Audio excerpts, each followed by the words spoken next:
Tu es témoin que dans notre vie, les vieilles avant à blessure murmurent encore, même après tant d'années.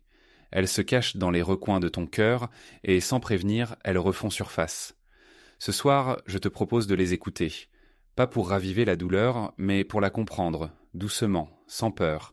Imagine une cicatrice sur ta peau. Avec le temps, elle devient plus fine, moins visible. Elle fait partie de toi, mais elle ne te fait plus souffrir. Tes blessures émotionnelles fonctionnent de la même manière. Elles ne disparaissent jamais vraiment, mais elles peuvent s'adoucir, devenir plus légères. Elles cessent de t'enchaîner quand tu arrêtes de lutter contre elles. Respire profondément. Pense à cette douleur que tu portes peut-être depuis longtemps. Approche-la avec tendresse comme on prendrait la main d'un enfant effrayé. Tu n'as pas à la repousser. Elle a quelque chose à te dire. Chaque blessure raconte une histoire, celle de ta résilience, de ta force et de tout ce que tu as surmonté pour arriver là où tu es aujourd'hui. Sens-tu ce poids que tu as porté ?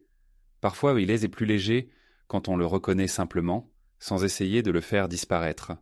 Ton cœur est plus grand que ces blessures. Elles en font partie, oui, mais elles ne le définissent pas. Avec chaque souffle, tu peux les apaiser, comme une mère qui berce un enfant fatigué.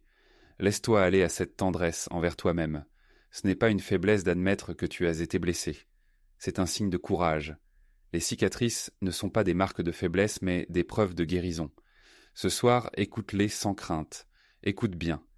Elles deviennent des tatouages réels, le vocabulaire des combats que tu as menés, et des victoires qui font que tu sois encore ici ce soir. Chacune de tes blessures devient une porte ouverte, pour te raconter, mais aussi pour accueillir ceux et celles qui, moins chanceux ou moins solides que toi, sont tentés de jeter l'éponge.